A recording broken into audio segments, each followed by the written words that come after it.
বাবা বাবা, আমার তো বরফে হাঁটতে খুব ভালো লাগছে।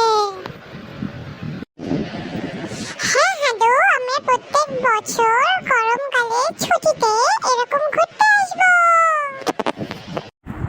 হ্যাঁ হাদু আর ভুদু, তোমরা শোনো, আমরা প্রত্যেক বছর গরমকালের ছুটিতে এরকম বরফে ঘুরতে আসবো। ভুদু, চলো আমরা ঘুরি, আমরা বরফে মজা করি। হ্যাঁ হাদু, চলো আমরা ঘুরি, আমরা অনেক অনেক অনেক মজা করবো বরফে। ঠিক আছে হাদু আর ভুদু, তোমরা তাহলে বাইরে খেলা করো, আমি ঘরে গিয়ে বিশ্রাম করি।